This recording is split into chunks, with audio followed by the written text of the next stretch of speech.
Hello there, I'm Rafael de Furia, back at it again on another Friday night. This week, I wanted to talk a little bit about a couple of different subjects that kind of all relate to one another. Recently, there was a New York Times article talking about dual citizenship, how it's the new status symbol, but the way that the article starts off, it starts off talking about Italian dual citizenship, and I mean, look, at the end of the day, there's nothing that glamorous about it. It's a beautiful thing, it's a wonderful thing, but I have a difficult time thinking about how it could be considered glamorous. But then it does go on to golden visa, and that, okay, fine, that is definitely something that could be a status symbol, but Italian citizenship, it's a nice bonus. Really though, if somebody's getting dual citizenship as a status symbol, is like, instead of getting like a Bentley or a Rolex, I don't know, whatever, something that they want to show off, that it's a status symbol, because a status symbol is something, a symbol is something that you show, something that is there. But I mean, I think the whole idea just to begin with is a very ridiculous notion. But that's me. Anyway, before we get too much deeper into this video, if you're wondering where I am, I'm still in the city where I live, Rovigo, and I'm just on the main street here, Corso del Popolo. That's why you'll probably see some cars going by. Actually, a few minutes ago there was some traffic, like a lot of traffic, especially for this town, which is unusual. But anyway, if you would like to see more content like this about moving to Italy, Italian dual citizenship, and living life abroad, be sure that you're subscribed with that notification bell turned on. And if you could also give this video a like and share it with your friends, that would be greatly appreciated, because it does help out the channel. And of course, a huge thank you to those of you who've been helping to make these videos possible through Patreon.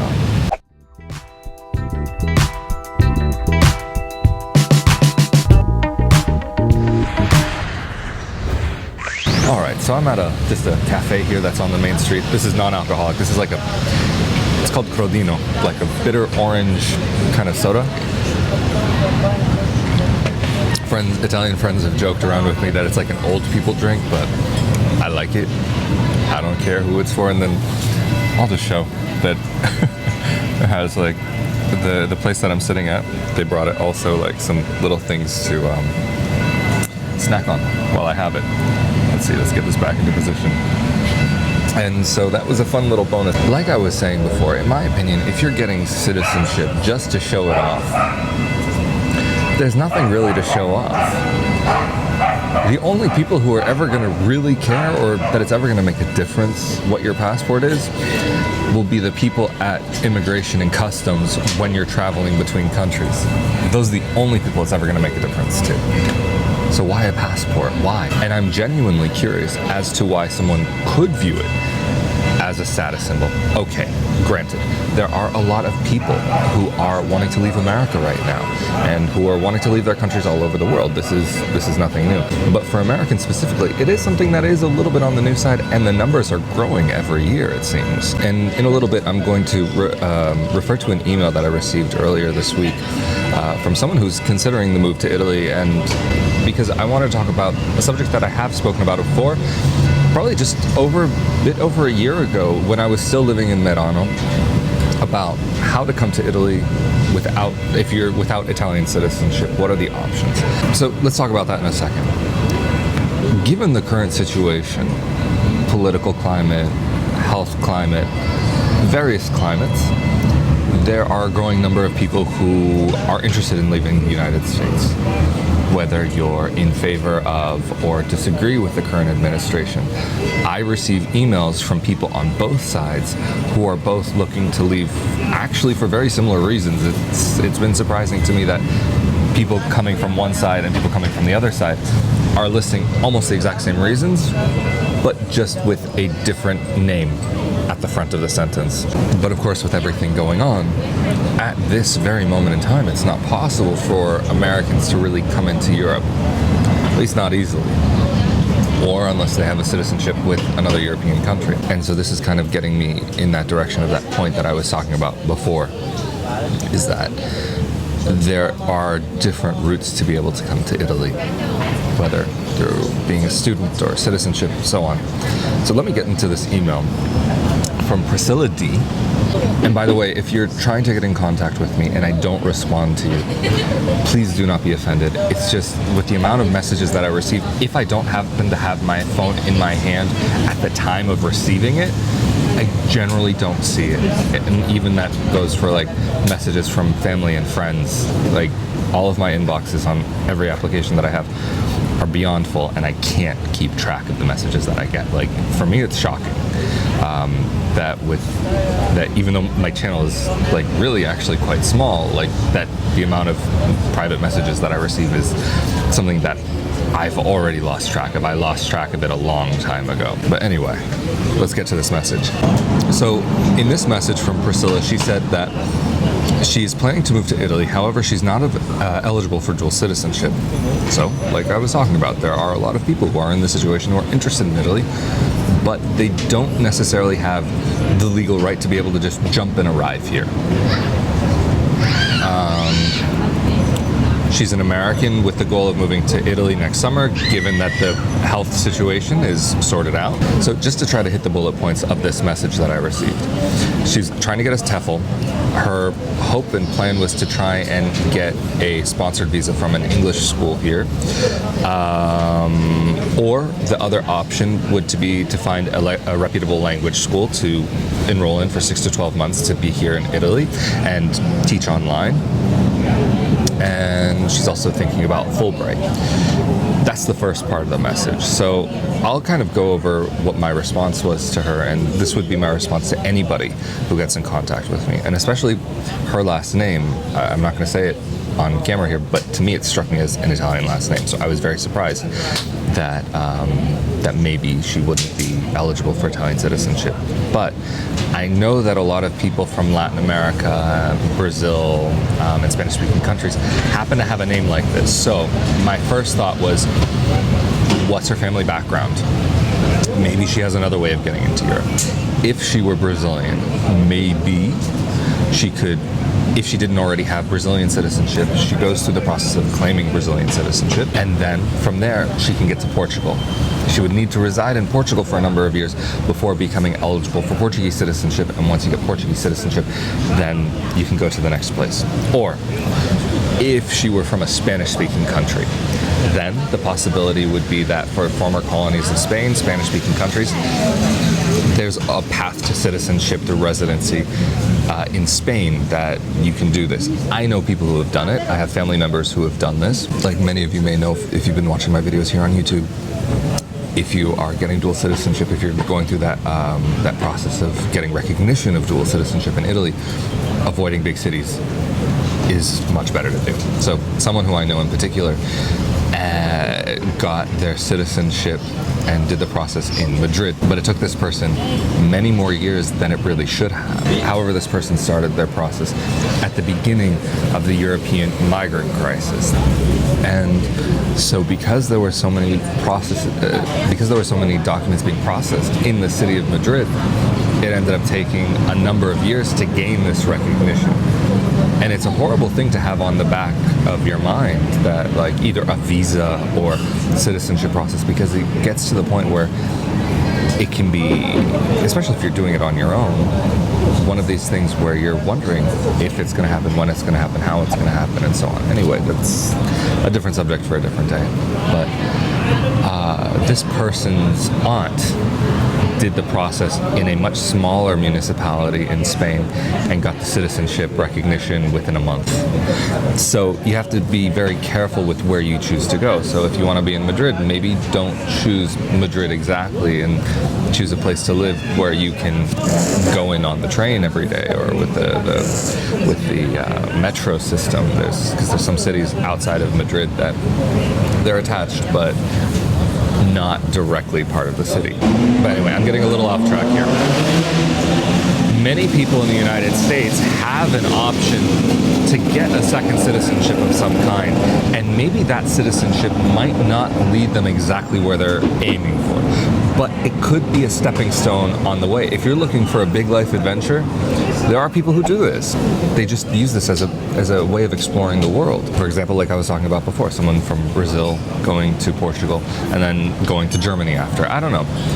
This is one possibility of also making a better life for yourself, which people do make happen.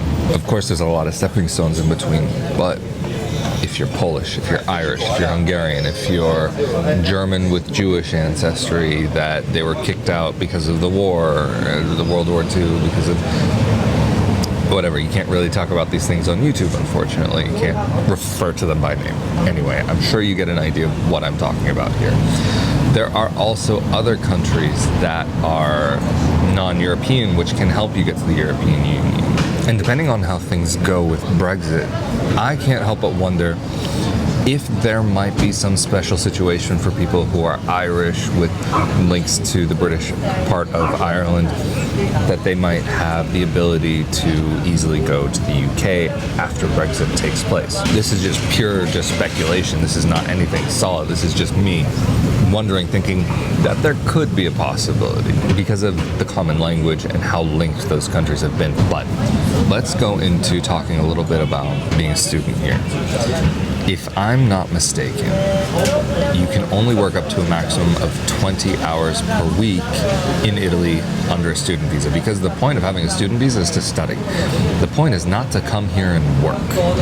There are a lot of people who try to abuse that system, not just in Italy, but there are many people who will go to another country and they'll say that they will go there as a student and just forget their studies and start working. And this is another place where I would say there is an abuse of the system that would make it more difficult for people who are looking to actually go to these places legitimately as students. But then there might be the little caveat that if you work online and you don't work with European companies, that maybe there could be a way of working online and it could be okay. But being an English teacher in Italy, I've also made a video about this. I'm teaching English abroad. Like I've said in the past, I believe I've said this on video, that English teachers in Italy are practically a dime a dozen. It's not a special qualification. Having a TEFL certificate, there are some schools that sell it as this like big, amazing, wonderful thing, like a university degree, but it's not. If you are paying a large sum of money for the TEFL certificate,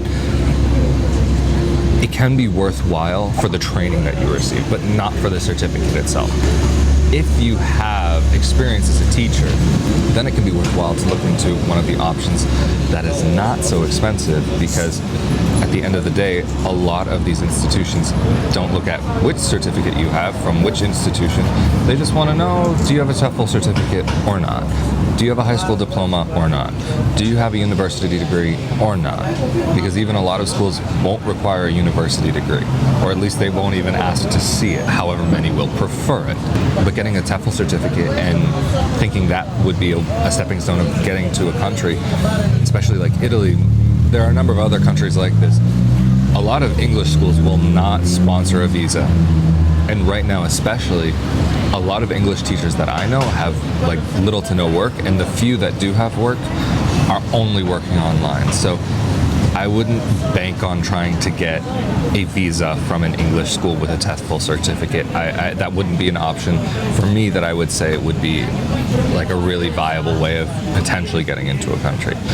But coming to Italy, for example, and studying Italian and getting a visa that way, that can be great for a short period of time. If you're only interested in having, say, maybe 6 months, a year abroad, or a little bit more than that, a little bit less than that, or if you're just wanting to be here 3 months, then just come on a tourist visa. You can, as an American, well, once things open up, of course. Like what we're talking about now is under the assumption that things will be opening up and that there will be a normal once again. Anyway, let me move on to the next message from Priscilla, because I've mentioned a lot of this to her.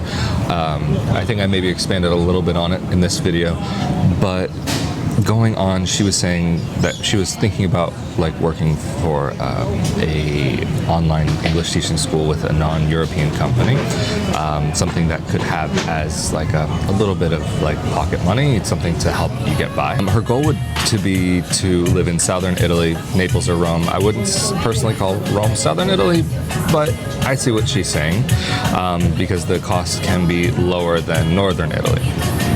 I'm just going to say, just to put this into perspective a little bit, that I live in a place in the Veneto, which is very much considered northern Italy. But the cost of living here, because I live in a smaller city, is much lower than potentially the cost of living in Rome.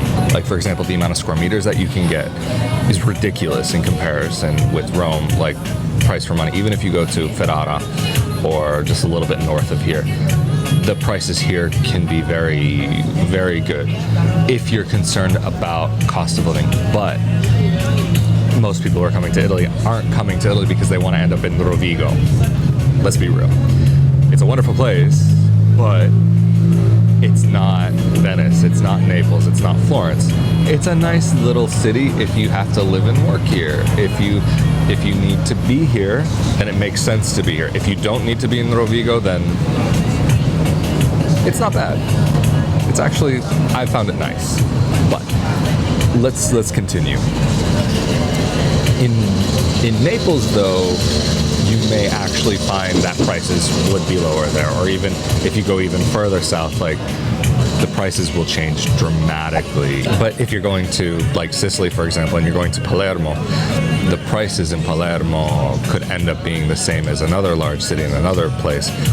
It's really more once you start going to villages and smaller cities that you see the prices really dropping down even lower. So Priscilla was mentioning also to me that she was first generation American, and that she may potentially be eligible to get a particular Central Latin American citizenship.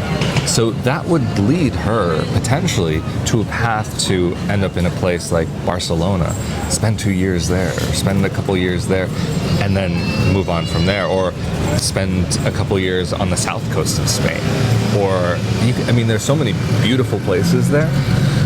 And then once you have that citizenship, assuming that the European Union keeps its travel open border policy, then that just opens up the whole almost the whole continent, a lot of the continent, because of course UK, Brexit, that whole situation. Switzerland makes it easier to get there, but it's still Switzerland. I'll just say that much. But not everybody has European ancestry, or has ancestry that could lead them in the direction of getting a passport that would be, I guess you could call it a stepping stone passport, to be able to get them to their final ideal location.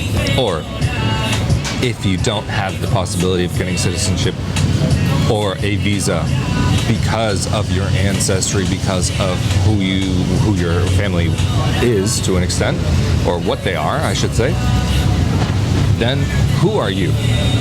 You have to look at that. What degrees do you have? What degrees don't you have? What skills do you have? What skills don't you have? What can you do to market yourself to be able to get a job that could potentially lead you to getting a visa sponsored by a company? Because if we're talking about that, in those situations, if you want to get to a new place in that way, really it comes down to being very well educated.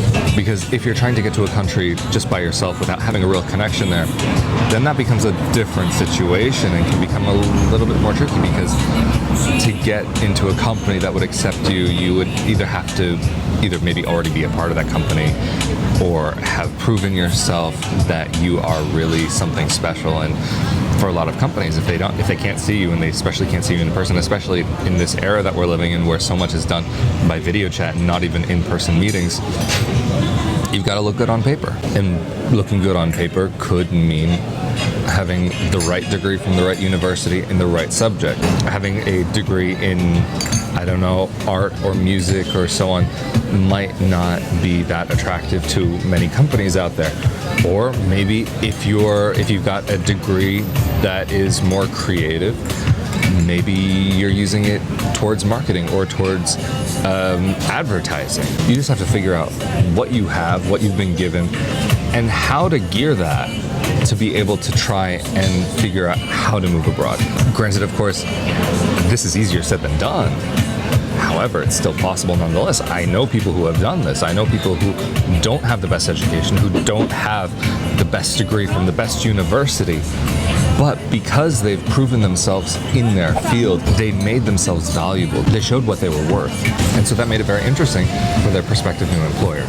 But anyway, if you would like to see more content like this about moving to Italy, Italian dual citizenship, living life abroad, moving abroad, be sure to subscribe with that notification bell turned on. And if you could also give this video a like and share it with your friends, that would be greatly appreciated because it does help out the channel.